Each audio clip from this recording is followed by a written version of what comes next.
Bonjour à tous, je suis Floriane du blog Parents Voyageurs. Avec Émilie, nous vous donnons rendez-vous 2 fois par mois pour parler voyage en famille en compagnie d'invités au parcours inspirant. Alors ne pensez plus à rien et laissez-vous porter. Bienvenue dans ce nouvel épisode.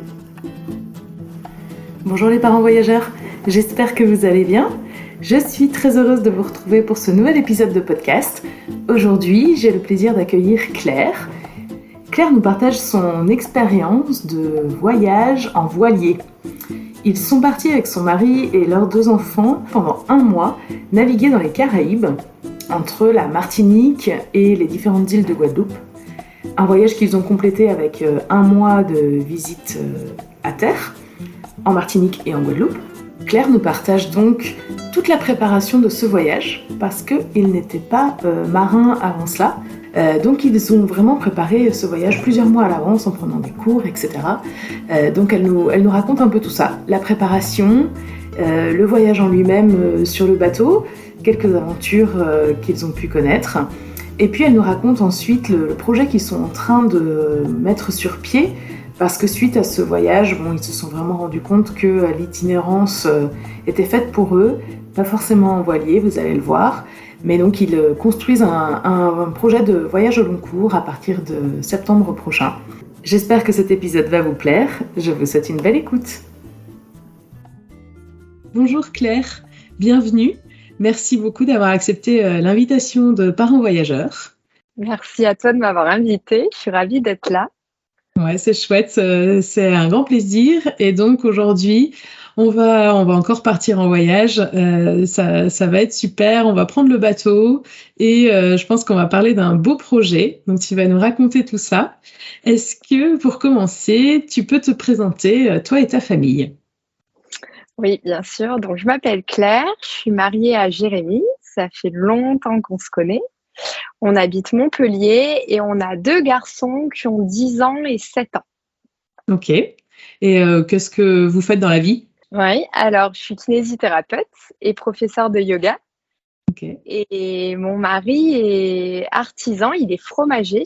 Donc Ok. il affine les fromages des producteurs et il a plusieurs points de vente sur Montpellier dans lesquels il vend ses fromages. Ok, je pose la question, je la pose pas aussi souvent que ça à nos invités, mais je pense que ça aura peut-être son importance pour le projet dont on va parler ensuite. C'est pour ça que je me suis permise. Bien sûr. Dis-moi, quel type de voyageur est-ce que vous êtes? Alors, enfant, avec nos parents, on a surtout découvert un petit peu la France. On n'a pas fait de grands voyages avec nos parents. Et puis, on habite au bord de la mer, donc je crois que en dehors de la montagne, un petit peu l'hiver, l'été, il se passait beaucoup autour de la mer et puis finalement en Méditerranée.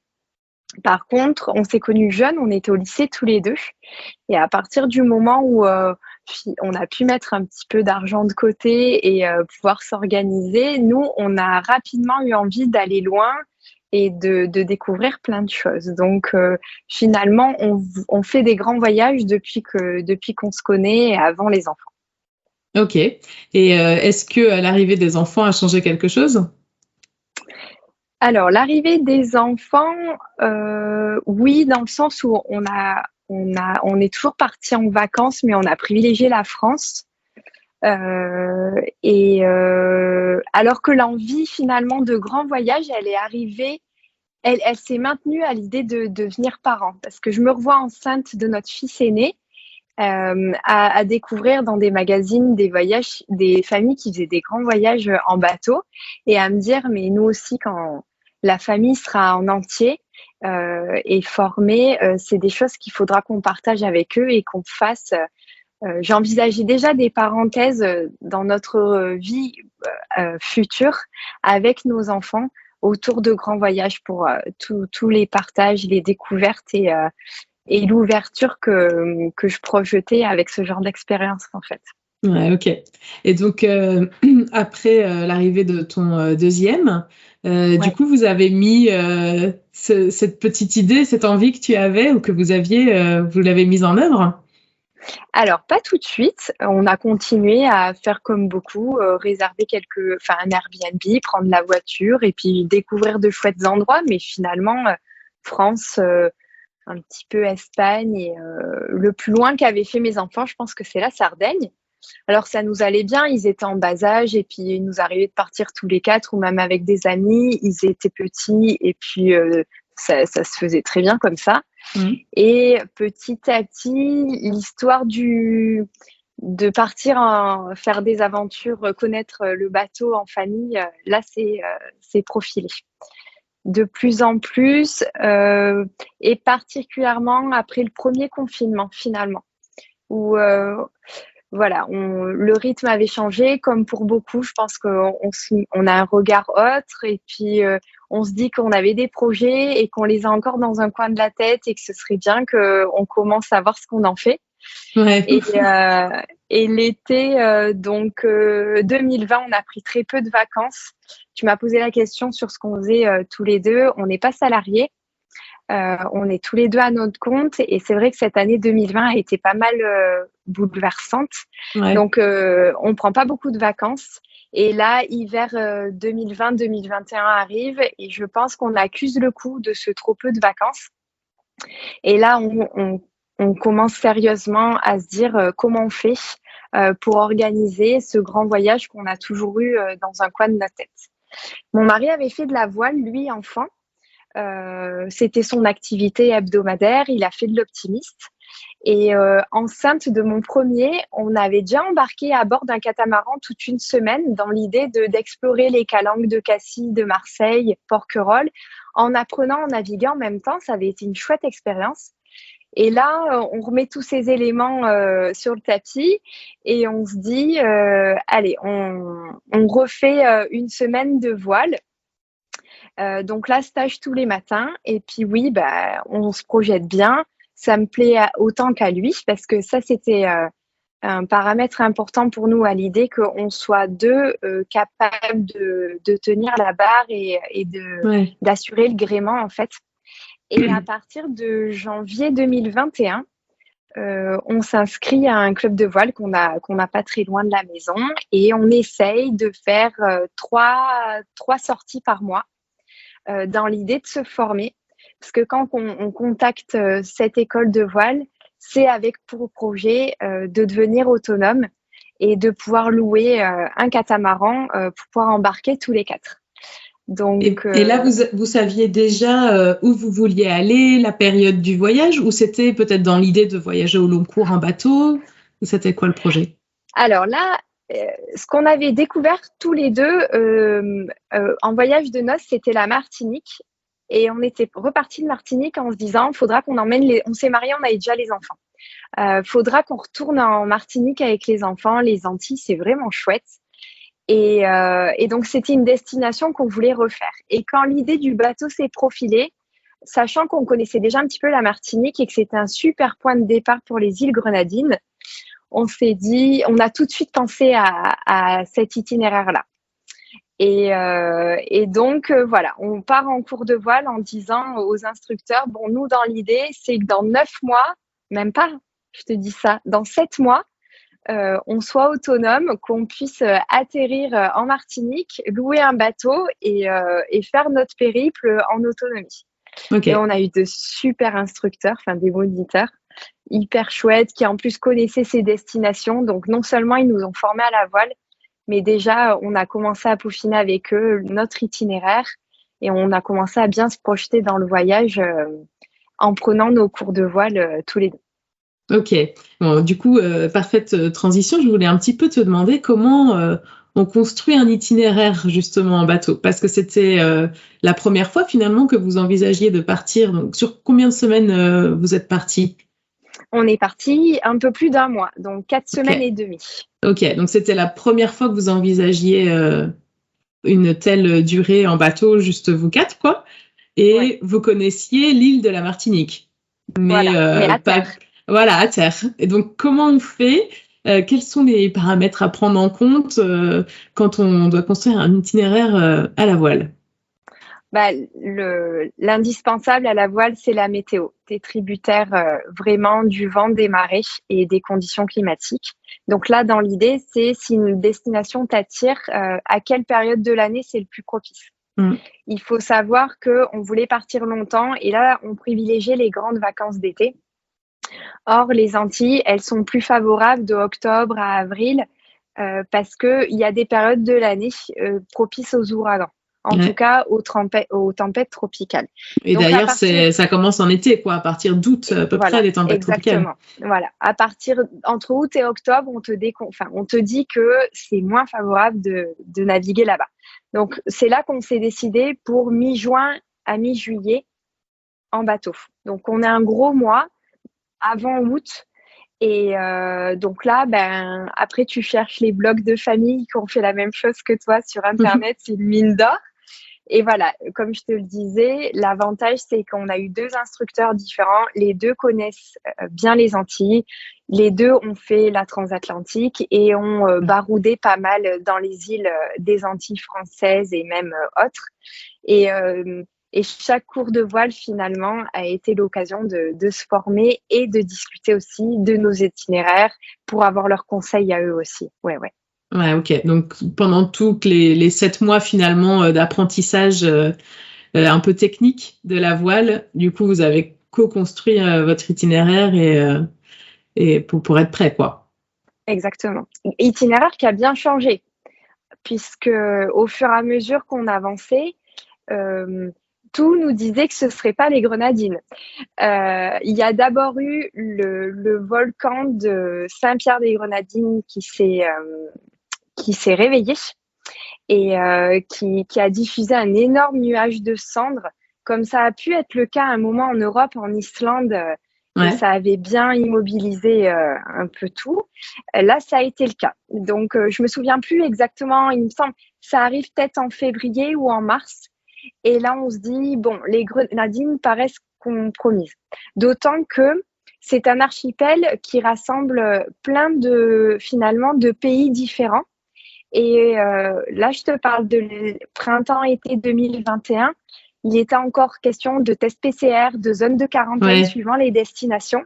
Et en fait, on s'est vite rendu compte que d'une île à l'autre, les conditions changeaient et il pouvait même y avoir des quarantaines. Et c'est là qu'on s'est dit, ce ne sera pas les Grenadines finalement, on reste dans les Antilles françaises. Pour le côté sanitaire et puis en lien avec ce volcan qui avait quand même bloqué l'accès de certaines îles et bien embêté en termes de cendres et de ce qui devenait impraticable finalement. Ouais, ok. Donc l'idée de base s'est un petit peu transformée, mais vous avez quand même gardé les Antilles. Oui.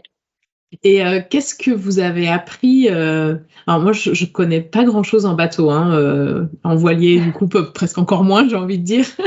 Mais qu'est-ce qu'on apprend sur 7 mois de cours, donc près de Montpellier, si j'ai bien compris.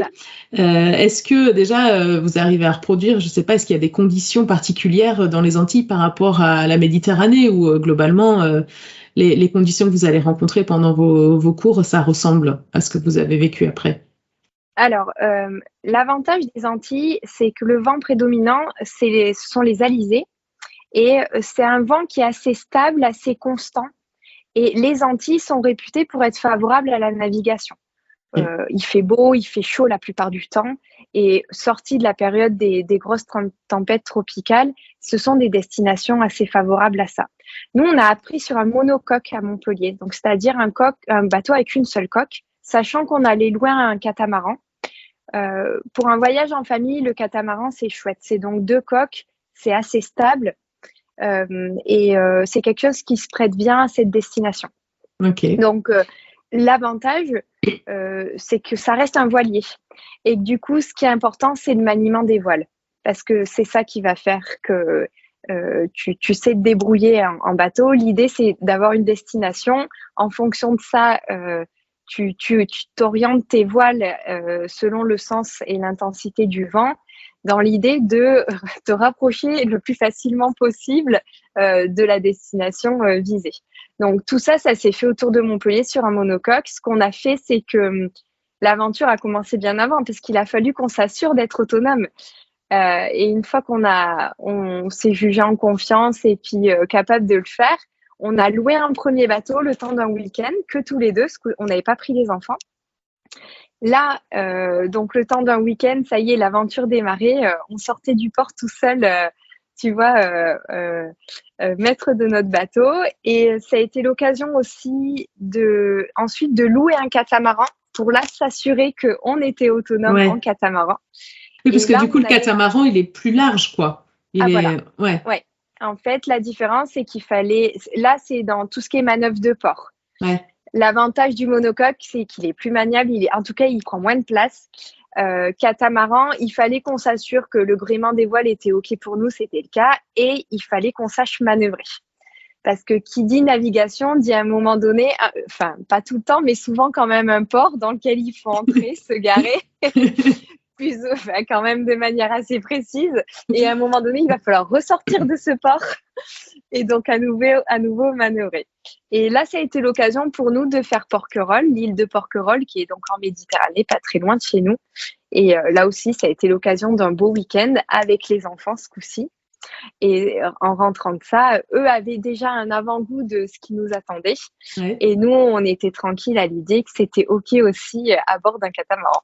Ouais, OK. Donc là, les 2 tests en couple et en famille ont été concluants.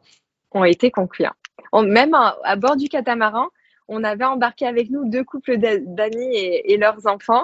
Et ils nous ont tous donné leur approbation. On avait leur feu vert. Ils nous avaient dit, c'est bon, les copains, vous êtes prêts, vous pouvez y aller. Super. Et personne n'a le mal de mer dans votre famille? Non, c'est une chance. Alors, on avait, à 2 reprises, pendant nos cours, on avait emmené les enfants avec nous et avec l'accord du moniteur pour savoir quel était leur ressenti sur le bateau, est-ce que ça leur plaisait. Et je t'avouerai qu'il y a une des 2 fois où on a eu des grosses conditions, parce qu'en hiver, en Méditerranée, il y a des jours où ça peut bien souffler, avoir de la houle. Et je revois mon grand... le vent plein fer dans les cheveux et regarder la vitesse du vent et la vitesse du bateau et être impressionné. Lui, il était parti pour l'aventure et c'était incroyable de le voir avec ce ressenti-là. C'était des bons moments. Ouais, c'est génial. Du coup, ça vous a conforté dans votre idée, quoi, dans votre projet, j'imagine. Exactement. Ouais. Et est-ce que donc les enfants, donc c'était il y a un petit peu moins de 2 ans que vous avez commencé les cours, donc ils avaient quoi, 8 et 6 ans? 8 et 6, exactement. Ouais. 8 et 6. OK. Et eux, est-ce que ils ont pu aussi apprendre un peu et être d'une quelconque utilité sur le bateau ou pas? Ouais. Alors c'était important pour nous de les faire participer, puis ils sont assez curieux, donc ça a été assez facile. Le grand a très vite intégré, il nous a surpris. Quand est-ce que ça déventait, qu'il fallait réenrouler les voiles ou quand est-ce qu'il fallait retendre les amarres. Il était devenu assez attentif en observant les voiles, en écoutant et en voyant le comportement du bateau. Ça, c'était chouette. Et le plus jeune a très vite pris goût au mouillage, c'est-à-dire descendre l'ancre. On avait une télécommande, tu descends l'ancre via la chaîne. Il faut mettre bien le bateau face au vent. Il y a des paramètres à tenir en compte. Regardez, tu favorises le sable plutôt que les algues ou la roche pour poser ton ancre. Donc finalement, chacun s'est intéressé à des choses différentes et a voulu participer quand c'était possible. Parce que par contre, ce qui était indiscutable, c'est que quand on était en navigation, eux, c'était gilet de sauvetage et ils restaient dans le carré central. Tu vois, ils n'avaient pas le droit de circuler sur le bateau. Et le carré central, c'est ce que tu as devant la roue, au milieu du bateau. Et ça veut dire qu'on les avait en vue et ils savaient qu'il fallait pas qu'ils sortent de là. Ouais, OK. Et quand tu dis quand vous étiez en navigation, c'est genre en pleine mer, quoi? Voilà, les traversées entre les îles, puisque de la Martinique, on a remonté la Martinique, on a longé la Dominique et après, on s'est consacré au Guadeloupe, qui est un archipel quand même. On a tous en tête l'île centrale et avec la forme du papillon. Il y a aussi l'archipel des Saintes et il y a Marie-Galante, entre autres. Donc là, ça a été l'occasion de faire plusieurs traversées en pleine mer. Ouais. Ouais. D'ailleurs, j'ai écrit un article il n'y a pas tellement longtemps, justement, sur la navigation dans les îles guadeloupéennes. Et donc, il y a plusieurs îles, donc il y a de quoi faire, quoi. Ah C'est oui. sympa de. Ok, ok. Et du coup, à la fin de vos 7 mois de cours, est-ce que, enfin, ou peut-être pas à la fin, peut-être que vous l'aviez déjà, mais il y a un permis bateau pour la haute mer, et je crois qu'il n'y a pas de permis spécifique à la voile. Non, la législation est drôlement faite parce que tu peux partir à bord d'un bateau à voile sans quoi que ce soit. Ouais. Moi, Ah, mon mais mari a... même sans permis hauturier, quoi, pour la haute Non, mer. Ok. non. Mon mari a le permis côtier parce que, voilà, et par envie de pouvoir manier les petits bateaux à moteur. Ouais. Mais pour le voilier, alors un petit moteur pour manœuvrer dans les ports ou au mouillage, mais le cylindré fait qu'il n'est pas soumis à un permis bateau. En fait, c'est assez curieux. Finalement, c'est la prudence et les précautions qui vont plus jouer qu'un quelconque permis ou une autorisation.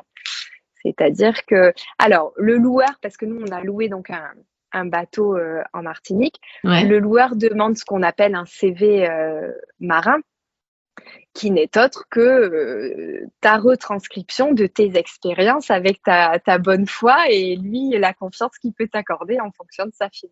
Ouais, ok. Et vous avez loué chez un particulier ou une agence? On a loué à une agence au port du Marin en Martinique, D'accord. là où il y a beaucoup de départs en excursion et vers les Grenadines. C'est un des ports principaux de Martinique et là, tu trouves facilement des bateaux à louer. C'est un port la marina est immense et il y a beaucoup de bateaux en location au départ du port du Marin. Ouais, ok. Et vous aviez dû caler ça, cette location, longtemps à l'avance ou pas? Ouais. Ben, nous, on s'est projeté dans l'idée de ça va être notre maison. Tu vois, c'est une aventure, mais ça va être aussi notre maison pendant tout ce temps. Et l'idée, c'était aussi de se tester et de voir est-ce que la vie à bord d'un bateau nous convient vraiment pour que plus tard, on envisage un voyage au long cours à bord d'un voilier. Donc, on s'y est vraiment pris à l'avance. Là aussi, on a été conseillé par nos instructeurs de voile Hmm. dans l'idée que on voulait être confortable. Après, le choix du catamaran, ça impose une taille de bateau assez conséquente. Hein. Même un petit catamaran, ça prend de la place. Et ça t'offre aussi de l'espace parce que tu as le Ouais. filet à l'avant, tu as souvent ce qu'on appelle le carré, donc c'est une table avec tout un ensemble de banquettes tout autour. C'est assez confortable pour la vie à bord aussi. Donc oui, c'est quelque chose qu'on a pris bien le temps de chercher. Tu as des sites de loueurs, finalement, comme tu voudrais Ouais. louer un véhicule, tu as le même système pour des bateaux. Ouais, ok. Et donc, à l'intérieur du bateau, vous aviez quoi? Une chambre, deux, la salle de bain, comment c'est, la cuisine? Oui. Alors, tu as un carré donc extérieur, ce que je viens de t'expliquer, qui Ouais. là est juste abrité comme tu aurais une terrasse à l'extérieur. Tu retrouves la même chose à l'intérieur, donc le carré interne, donc une table centrale avec des banquettes autour, avec un coin cuisine. Le coin cuisine de confort, hein, une petite kitchenette que tu aurais dans un appartement avec un évier, un frigo, un congélateur, un four et des plaques de cuisson. Ah oui, ok. Ah oui. Ce Je qu'on a. dis surtout ça, oui, ok, pour le four, quoi. Ouais. Alors, comme dans un véhicule aménagé, ça fonctionne au gaz. Donc, tu Ok. as four et plaque de cuisson sur gaz. Et puis après, tu as les deux coques. Donc, les coques comportaient 3 cabines et une salle de bain. Ok. Donc, finalement, on pouvait coucher 6 personnes dans ce bateau. On s'était dit que les garçons prendraient chacun une cabine. Au final, ils ont préféré dormir ensemble. Donc, ils ont eu une cabine salle de jeu. Et puis, l'avantage de ce format-là, c'est que ça t'offre une salle de bain relativement spacieuse. Je dis relativement parce que ça reste un bateau. Mais c'est vrai que le même bateau aurait pu avoir 4 cabines et une petite salle de bain. Nous, on avait une plus grande salle de bain avec hublot et vue, du coup. Donc, dans la douche, tu as une belle vue, quoi, c'est ça que tu veux dire. Exactement. Magnifique. Exactement. Et est-ce que c'est comme dans un camping-car ou comment ça se passe pour vider les eaux, enfin les eaux usées, etc. Ça, c'est un peu la Alors, plaie en camping-car. ouais, c'est beaucoup plus simple en bateau. Ouais. Parce que finalement, c'est une vanne simplement que tu ouvres ou que tu fermes, que tu vas bien prendre le soin de fermer quand tu es au mouillage et à l'ancre, parce que ni pour toi ni pour les voisins, ce serait chouette qu'elle soit restée ouverte. Mais finalement, il y a un réservoir d'eau grise et d'eau noire. Et c'est lorsque tu te retrouves au large que tu ouvres la vanne et tu vidanges au large. Ah ouais, tu vidanges en pleine mer, quoi. Exactement. Il y a maintenant des endroits comme, tu vois, Porquerolles, Port-Cros, qui sont classés en réserve maritime, où on t'impose d'avoir un réservoir d'eau noire bien distinct de tes eaux grises et surtout à ne pas vider. Mais finalement, c'est dans pas beaucoup d'endroits et tous les bateaux ne distinguent pas les eaux noires des eaux grises. Les eaux noires, du coup, c'est ce qui arrive des toilettes et les eaux grises, c'est la douche, l'eau de vaisselle, des choses comme ça, c'est ça? Exactement, ouais. Ouais, ok. Et du coup, vous étiez autonome combien de jours? Enfin, tu as combien de jours vous pouviez rester dans un mouillage sans avoir à vider quoi que ce soit?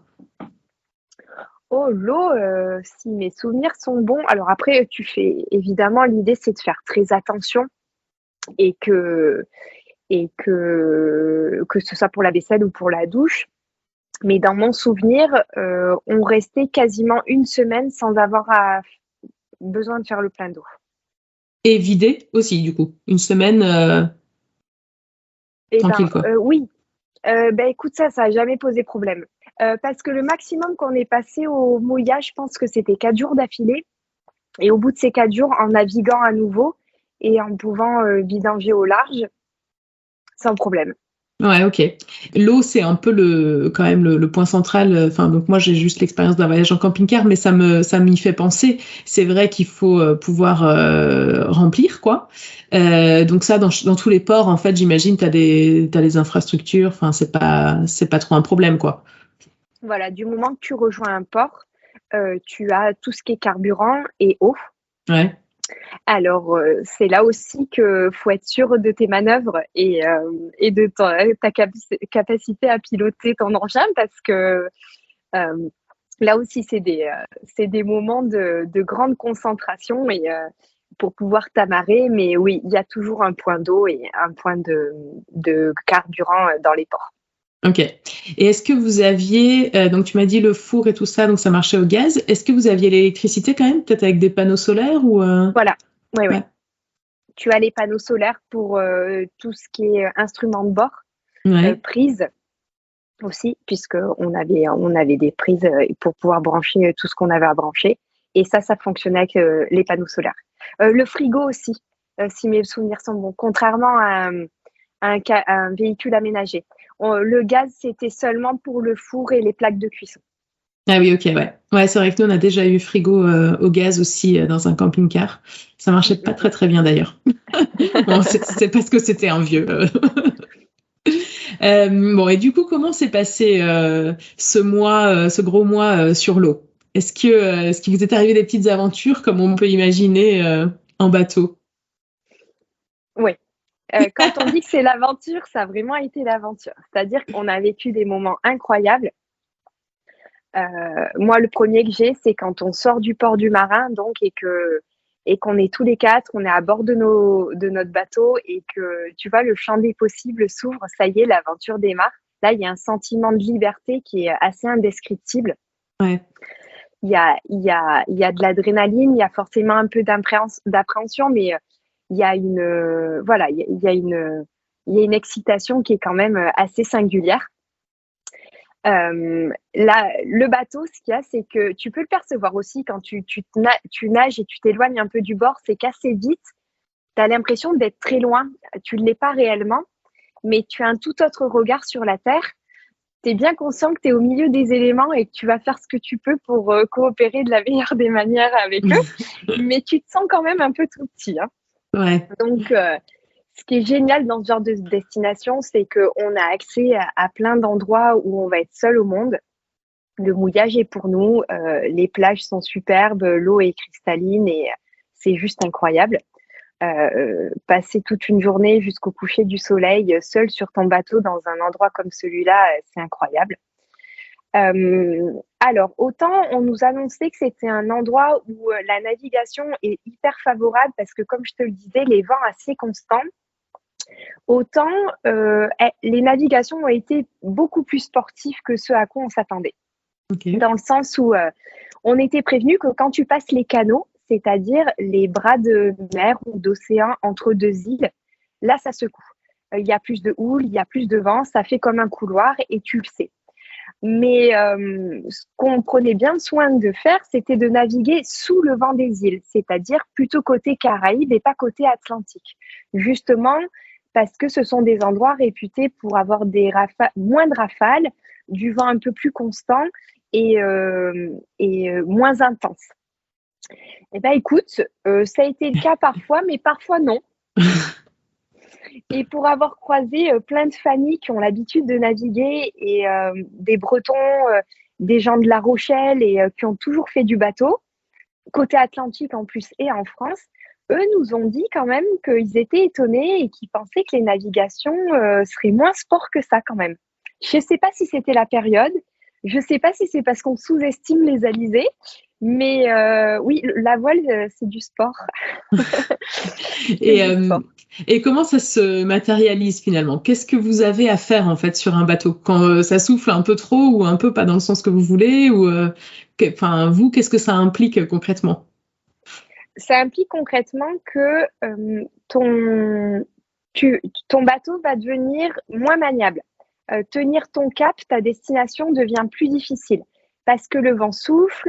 Alors, avec un catamaran, c'est moins le cas qu'en monocoque, mais tu penches. Et forcément, ça force sur les voiles, ça force sur le mât. Donc là, il faut que tu diminues ta surface de voile, ta voilure. Et pour ça, tu peux pas le faire n'importe quand, n'importe comment.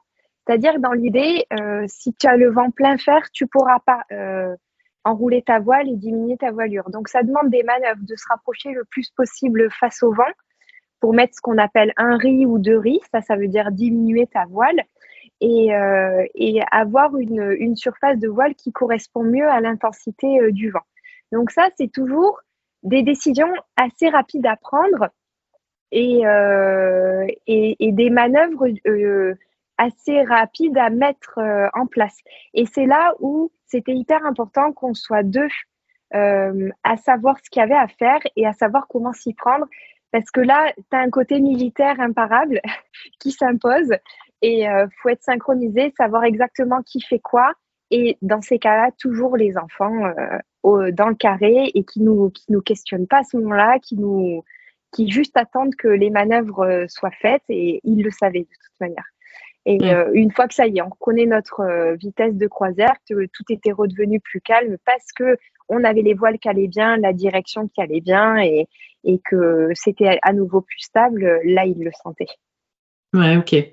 Et donc, est-ce qu'il y avait quand même, du coup, parfois un peu de stress et d'inquiétude?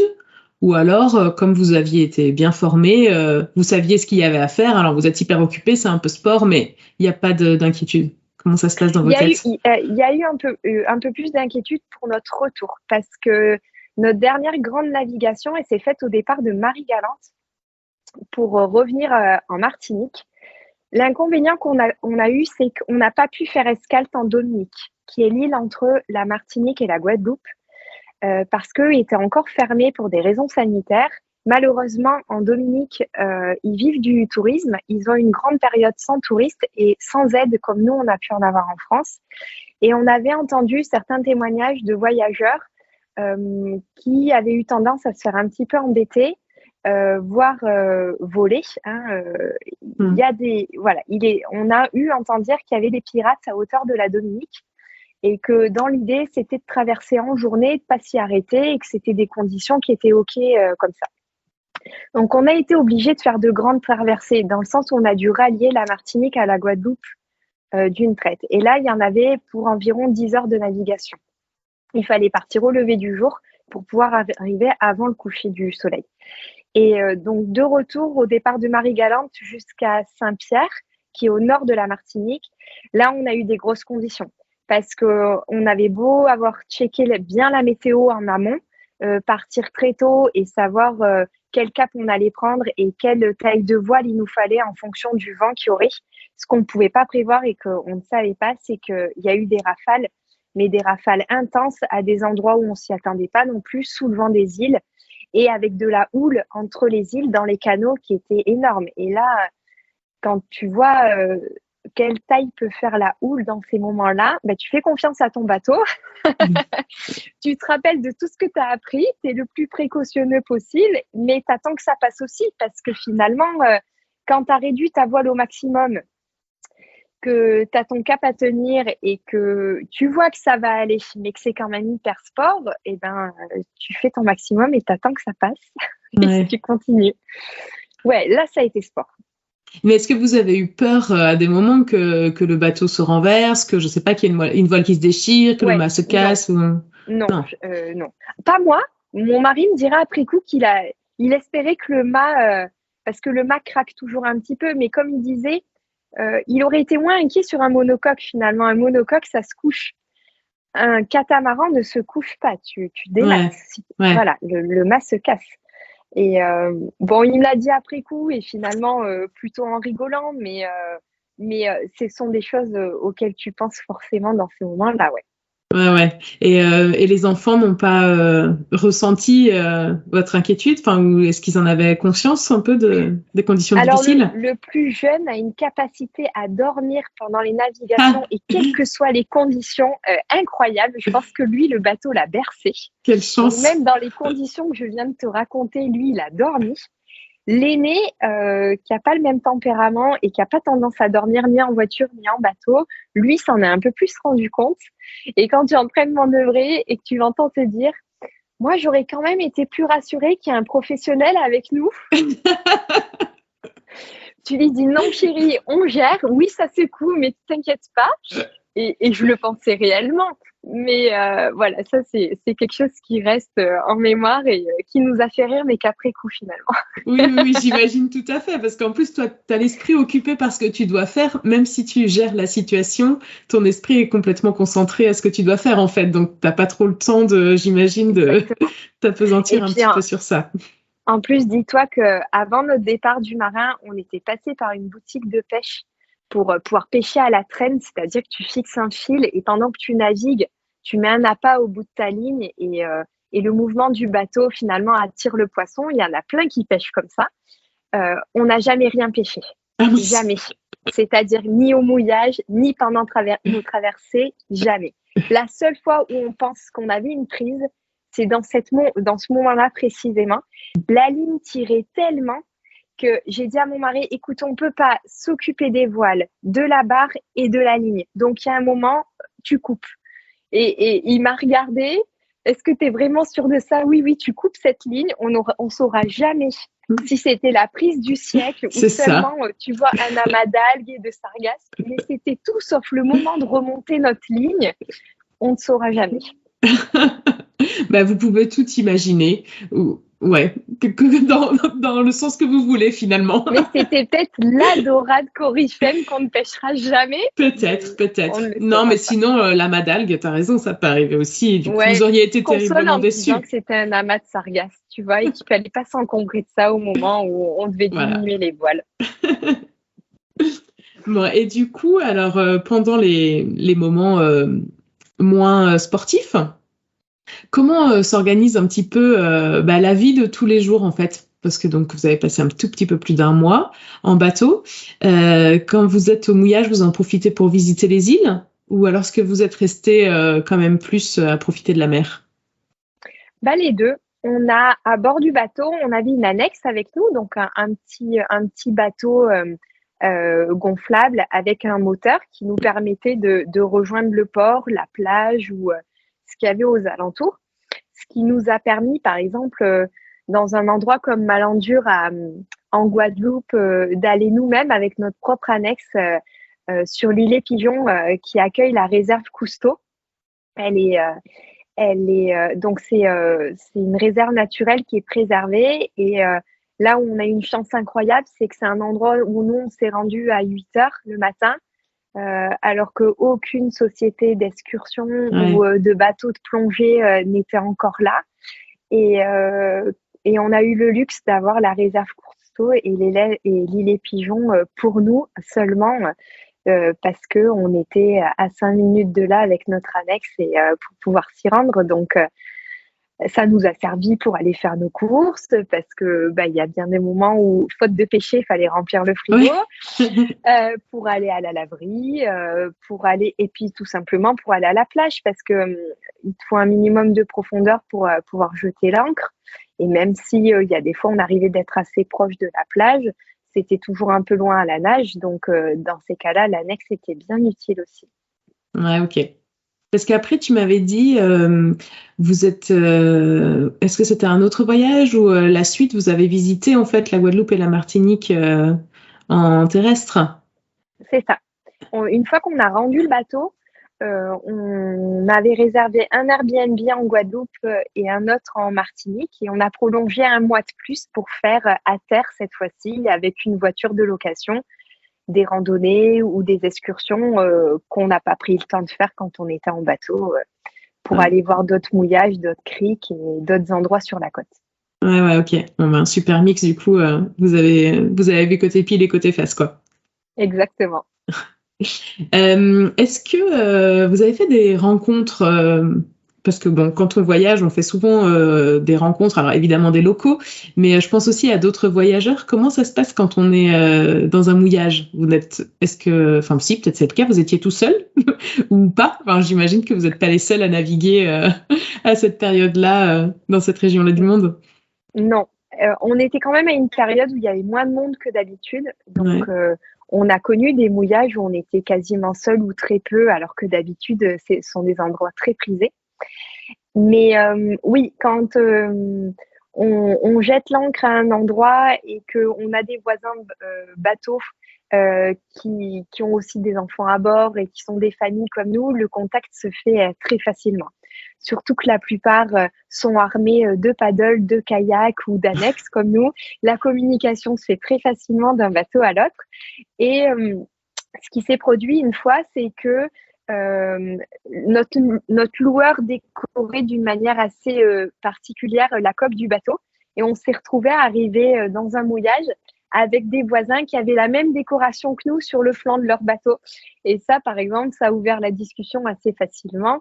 Et on a rencontré comme ça particulièrement 3 familles avec qui on s'est retrouvés à d'autres endroits des îles, qui avaient des enfants du même âge que les nôtres et avec qui on a passé des moments incroyables. Les liens se créent assez facilement et alors qu'on ne se connaissait pas la veille, on s'invite facilement à faire un bateau par an, un bateau enfant à l'heure de l'apéritif ou à prévoir une excursion commune le lendemain et c'est hyper convivial.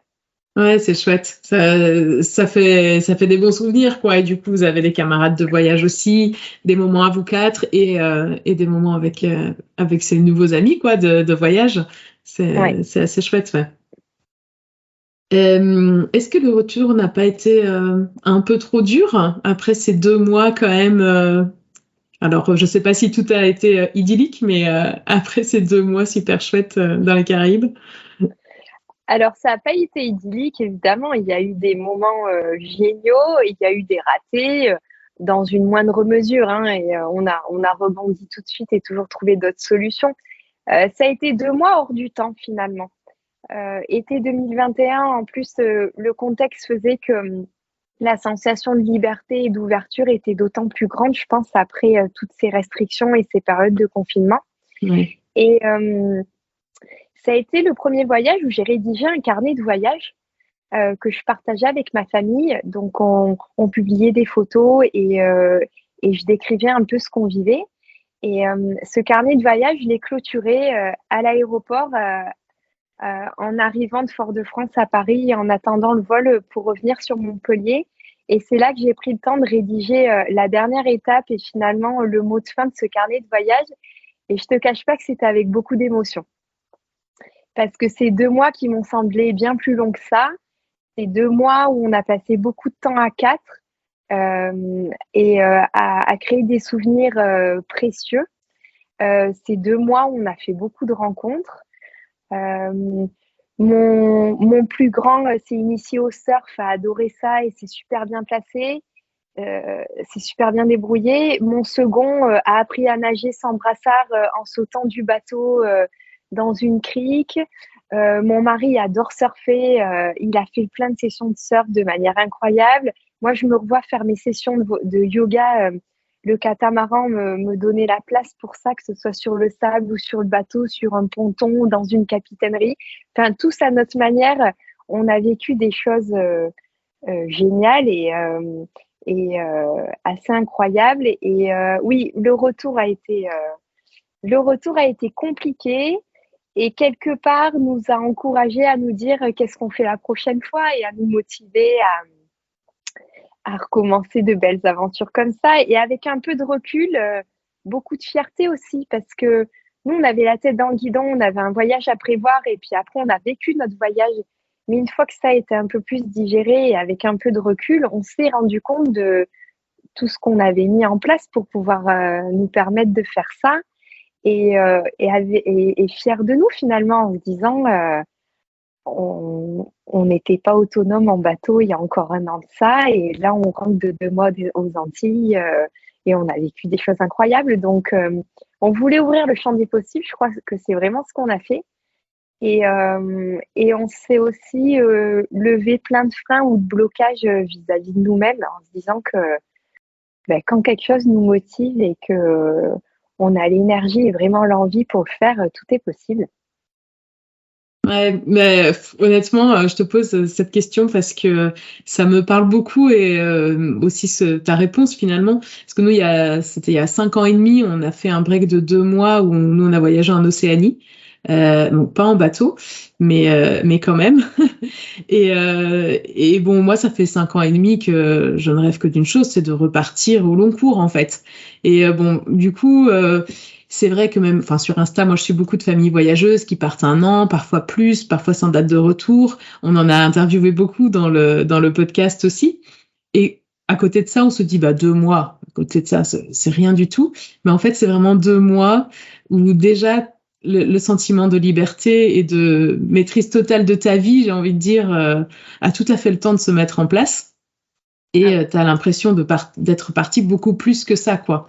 Donc, ouais, c'est intéressant vraiment ce que tu dis. Et en tout cas, ça me parle énormément. Et quels D'autant sont... que nous, en tant que travailleurs non salariés, 2 mois, on n'avait jamais fait. ouais. C'était incroyable qu'on puisse s'organiser pour le faire. Donc, quand on arrivait à prendre 3 semaines, on était enchantés, c'était notre maximum. Donc là, ça a été non seulement l'aventure parce que dans la forme, mais aussi dans le temps qu'on y a passé, et on n'avait jamais fait ça. Ouais. Mais tu sais, même quand on est salarié, finalement, quand tu as ton train-train qui est bien en place, tu peux pas facilement Bien prendre sûr. 2 mois de vacances, quoi. Donc, en Bien fait, 2 mois, c'est assez exceptionnel, ouais. Ah oui. Et donc, tu nous as dit qu'au retour, du coup, vous avez assez vite envisagé, ou en tout cas eu envie de nouvelles grandes aventures. Du coup, quels sont vos projets? Enfin, et puis, je sais pas, peut-être que vous avez déjà concrétisé aussi des belles aventures depuis. Oui, exactement. Alors, ce qui est sûr, c'est qu'on a adoré le bateau et on l'a adoré pour les vacances. C'est en rentrant de voyage, ça a été une évidence pour nous deux que de nous dire on ne vivra pas sur un bateau. On a adoré ça et c'est pas notre mode de voyage à nous. Par contre, ce qu'on a adoré, c'est l'itinérance. Et sans vraiment savoir comment ni pourquoi, on a gardé ça dans un coin de notre tête en se disant si c'est pas en bateau, ce sera peut-être l'expatriation. Et puis, depuis un point fixe, on fera des voyages itinérants. Et ce qui s'est passé, c'est que cet été, donc l'été 2022, on a loué un camping-car parce que des amis l'avaient fait auparavant, nous ont vendu le camping-car avec tous ses avantages. Et puis on s'est dit, ce serait chouette de profiter de nos vacances pour faire ça. Et là, par contre, ça a été une évidence. alors qu'on s'y attendait pas. On a passé quasiment un mois en camping-car cet été. Et là, on s'est dit, mais en fait, c'est ça. C'est probablement ça qu'il nous faut et c'est probablement ça qui va nous permettre d'organiser un voyage au long cours. Ok. Et qu'est-ce que vous avez fait comme itinéraire là, avec votre camping-car? Alors là, on l'avait loué dans le Gers et on a rallié tout de suite Biarritz et on a descendu la côte atlantique, donc Pays Basque, Asturie, Cantabrie et Galice, c'est-à-dire France et Espagne, jusqu'au nord du Portugal quasiment. Ok. On a fait un petit détour par Saint-Jacques-de-Compostelle. C'est une ville qu'on avait très envie de découvrir. Et au retour, on est retourné sur la côte en s'arrêtant à différents endroits. Et on a fait ça au mois de juillet. Et ce sont des régions qui t'offrent une grande diversité de paysages, de côtes et d'ambiance finalement, parce que chacun a son terroir. Ses caractéristiques sont pas toi-même. Donc, le Pays Basque est très différent de la Galice, par exemple, et c'était super. Et là, on s'est laissé porter. On avait un camping-car et un mois devant nous, avec 2 guides du routard en poche, quelques applications bien utiles que tous les voyageurs itinérants connaissent. Et on s'est laissé porter et on a adoré ça. Ouais. Et par rapport, du coup, c'était quoi la différence par rapport au bateau? Alors, le gros avantage, c'est que tu es beaucoup moins dépendant de la météo. Ouais. Bon, bah alors c'est sûr, c'est mieux quand il fait soleil, quand tu es en camping-car. Mais enfin, Oui, un parce jour que de tu vis pluie, quand même toujours beaucoup tu vis dehors quand même en dehors. camping-car. Mais enfin, un jour de pluie, t'as pas besoin de solution de repli, comme on a pu le connaître, parce qu'on a quand même connu une tempête tropicale à bord de notre bateau en Guadeloupe. Hein. Et là, il est question de rallier le port le plus proche possible, qui a de la place et qui t'abrite en fonction de la provenance de la tempête tropicale. L'avantage du camping-car, c'est qu'au pire, tu te rapproches d'un musée, puis tu prévois ta journée entre musée, coloriage et puis occupation et puis jeux de société. C'est quand même... et puis, ce qu'on a trouvé, c'est que sur un bateau, il y a toujours quelque chose à faire. Finalement, si tu... Alors, c'était peut-être notre mode de voyage à nous et qu'on n'est peut-être pas resté suffisamment longtemps dans nos mouillages, dans nos ports, parce qu'on avait envie de voir plein de choses. Mais pour autant, on a toujours eu quelque chose à faire. En termes d'amarre, de vérifier l'encre, on a eu des avaries moteurs aussi, c'est sûr. On a eu pas mal de mécanique à faire en bateau. Ce sont des choses qui peuvent arriver avec un camping-car, certes, mais tu es sur la terre ferme quand même avec un véhicule.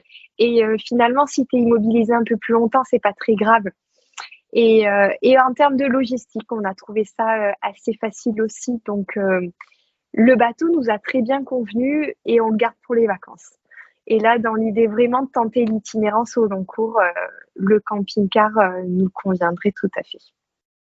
Et donc, est-ce que c'est un projet là que vous êtes en train de construire? C'est un projet qu'on construit puisque on n'a pas bon espoir, c'est prévu pour que à la rentrée prochaine, c'est-à-dire au mois de septembre, on parte de Montpellier et que pour pouvoir parcourir l'Europe. Ok. Donc vous avez acheté un camping-car? On est en train. Ouais. On est en train et l'idée, c'est de découvrir, c'est de suivre l'été. En tout cas, de suivre les zones les moins hivernales. Donc, l'idée, ce serait de faire l'Espagne, découvrir le Maroc en hiver. Alors, tu te doutes bien qu'on va jamais rester très loin des spots de surf, quitte à être au Maroc. Ouais, j'ai cru comprendre. Voilà. Passer éventuellement le printemps en Andalousie et remonter le Portugal le reste de l'été. Ça, c'est le projet pour l'année à venir. Et l'idée, c'est de nous conforter dans notre choix de nouvelles maisons itinérantes. Si on doit réajuster, on réajuste. Et si c'est vraiment ça et que on s'est pas trompé, on poursuivra sur le continent américain. D'accord. Donc, un voyage au long cours, a priori 1 an, mais sans date de retour vraiment. Exactement. Mais alors, et c'est là que ma question sur vos jobs était pas tout à fait innocente. Parce que c'est pas hyper simple, j'imagine, pour ton mari de continuer son activité. Exactement. Et toi non plus, je dois dire, kiné, il faut quand même que tu aies un endroit fixe. Ouais. Ouais, et pour ça, ça fait 2 ans que c'est dans un coin de notre tête. On ne savait pas vraiment comment et quand on le ferait, mais on savait qu'on le ferait. Donc, il y avait toute une organisation à mettre en amont, surtout professionnelle, qui se fait depuis longtemps. Mon mari a son entreprise depuis longtemps. Entre-temps, il s'est associé à quelqu'un de confiance et il y a une équipe qui est là et qui est fiable et qui tourne bien. Donc, l'idée, c'est qu'il va pouvoir gérer à distance. Ok. Il ne sera plus là physiquement, mais ça n'est pas que de la vente et de l'affinage. Il y a toute une gestion en amont que demande une entreprise que lui Bien pourra sûr. continuer à assurer. Et moi qui suis professeure de yoga et qui l'avais pas fait pour ça au départ, j'ai développé mon activité en créant un site de cours en ligne parce que j'ai pas de télétravail en kiné, c'est pas possible. Ouais. C'est pas une option quand on est professionnel de santé. Donc l'idée, c'est que je ne pourrai plus consulter, je recevrai plus de patients physiquement. Mais par contre, le yoga, qui est ma passion et pour lequel j'ai beaucoup de plaisir à enseigner, va devenir mon métier à plein temps avec mon site de cours en ligne. Ok. Donc, tu vas développer un programme en ligne ou alors tu donneras des cours au fur et à mesure. Enfin, est-ce que tu as déjà... j'imagine que tu y as déjà pensé. Ouais. Le site a déjà vu le jour puisque... Tu peux dire comment il s'appelle, hein? Il s'appelle Optimal Yourself. Et figure-toi que cette traversée qui a été si difficile entre Marie-Galante et la Martinique m'a fait rentrer par un moment en état, je dirais presque méditatif, pendant les périodes d'accalmie. Et en fait, l'idée a germé là, son nom, ce site et ce pourquoi j'allais le faire m'est venu là. Du coup, je suis rentrée de ce voyage avec aussi un nouveau projet professionnel. Et donc, le site a été lancé en septembre 2022. Ok, donc il y a quelques mois. Il y a quelques mois, donc je suis en train de le perfectionner, de l'alimenter et vraiment de faire tout ce que je dois faire là maintenant avant de partir pour qu'ensuite ça tourne bien. Ouais. Et du coup, pendant cette... allez, au moins, on va parler au moins sur 1 an, parce que vous avez déjà un petit trajet. Les enfants là-dedans, qu'est-ce qu'ils en pensent de cette nouvelle aventure? Alors, les enfants ont adoré le camping-car cet été, donc là, pour le coup, ils visualisent bien. Ouais. Ils visualisent bien, eux sont fans de trottinettes, donc tous les skateparks qu'ils vont pouvoir tester et aussi on leur vend les spots de surf. Ouais. Un des deux est tout à fait à l'aise avec l'idée de ne plus aller à l'école. Il est bien au courant qu'il y aura l'instruction qui reste obligatoire, mais arrêter le rythme que l'école impose au quotidien lui va très bien. C'est le plus grand ou le plus petit du coup? Le plus jeune. Le plus jeune. L'aîné est assez aventurier et adore découvrir plein de choses. Et par moments, forcément, pense aussi aux copains qu'il verra moins. Donc, il fait des va-et-vient entre les questionnements, les doutes qu'il a et puis l'excitation et l'envie qu'il a aussi d'un autre côté. Et c'est bien normal.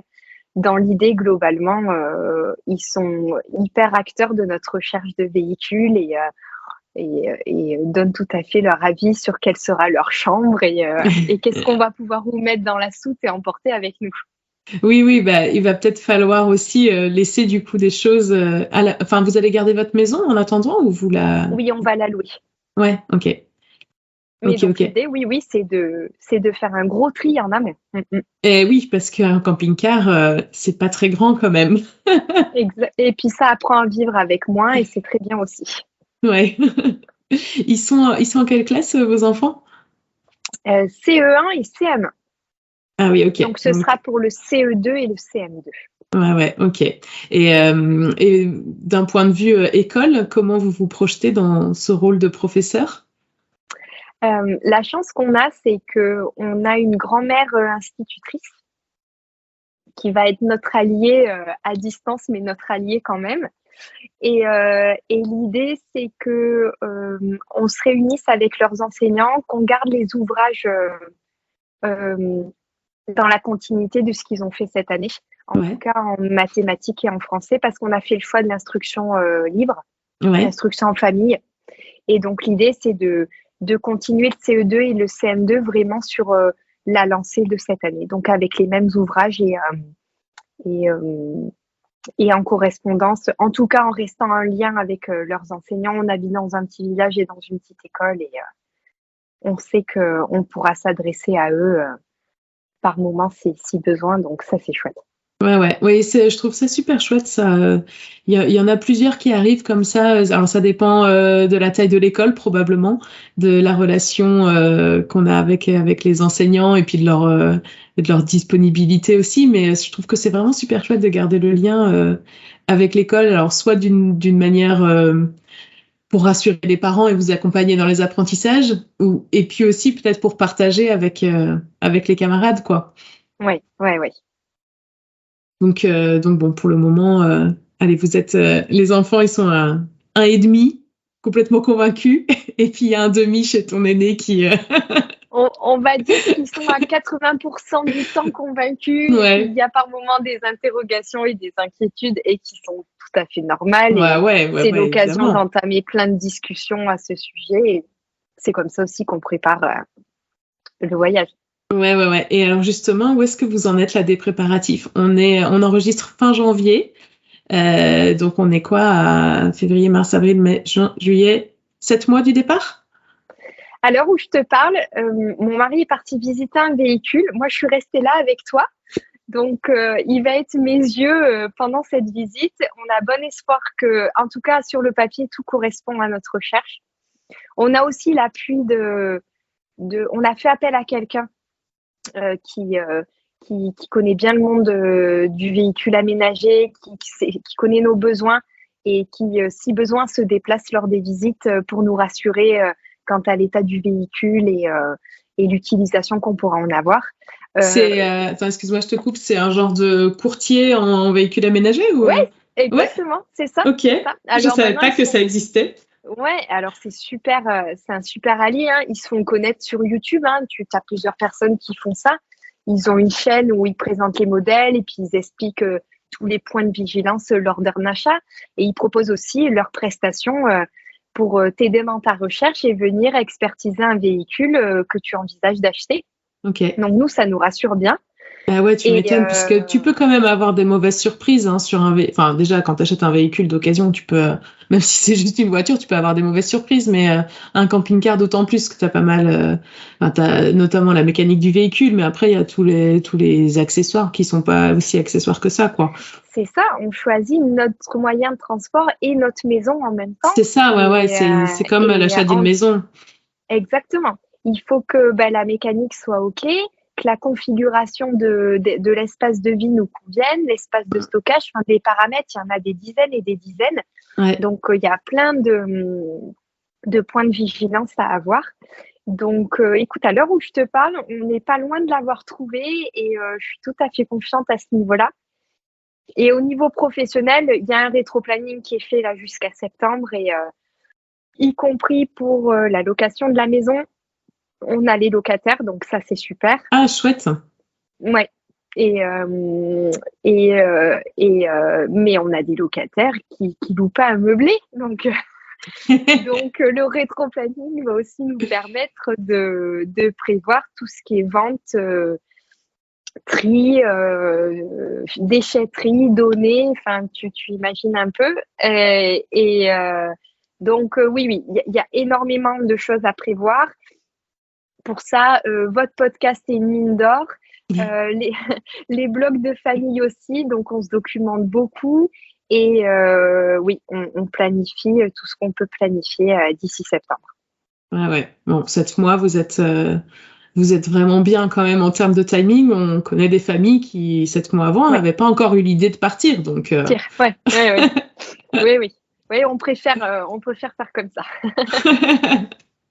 Bon, bah écoute, c'est super. Peut-être qu'on aura l'occasion du coup d'en rediscuter quand vous serez partis. Il ne faudra pas hésiter, on suivra vos aventures. Il ne faudra pas hésiter à nous faire un petit coucou, ce serait super chouette. Ah bah oui, avec plaisir. Je te remercie vraiment beaucoup, Claire, pour ce partage. En plus, alors quand même, ça me met mal à l'aise si tu as raté quand même la visite du camping-car parce qu'on avait rendez-vous. Mais écoute, c'est pas grave, on en a vu plein déjà, des allers-retours aux 4 coins de la France, on en a fait plein. Donc, c'est pas grave si j'étais pas présente sur celui-ci. Je visualise assez bien le type de modèle que c'est. Ce qu'il faut, c'est aller le voir en vrai pour précisément inspecter celui-ci. Tout va bien, c'était un plaisir de partager tout ça avec toi. Bon, bah, en tout cas, j'espère que c'est la perle rare et que c'est celui qui va vous emmener sur les routes d'Europe. Vraiment, merci beaucoup, Claire. Et puis, bonne continuation. Bon courage pour les préparatifs. Et à bientôt. Merci, Floriane. À bientôt. Encore une fois, un grand merci à Claire pour le temps qu'elle m'a consacré, pour son partage d'expérience, pour tout le soleil qu'elle a apporté, je trouve, dans cette interview. Elle avait vraiment beaucoup de luminosité dans la voix et j'espère que vous l'avez ressenti également. C'était vraiment une super expérience, une superbe aventure en voilier. Qui va se prolonger du coup bientôt sur les routes d'Europe. Bon, pour la petite histoire, le camping-car qu'ils avaient repéré et que son mari allait voir pendant qu'on enregistrait, finalement n'a pas fait l'affaire. Mais bon, j'espère vraiment qu'ils vont trouver la perle rare et puis qu'on pourra les suivre sur les routes d'Europe avec un super programme Espagne, Maroc et Portugal pour cette première année de voyage. Comme d'habitude, si vous avez aimé cet épisode, n'hésitez pas à le faire savoir en lui mettant 5 étoiles et en laissant un petit commentaire sur votre plateforme de podcast. Ça nous aide beaucoup à le faire gagner en visibilité. Et je vous dis à très bientôt.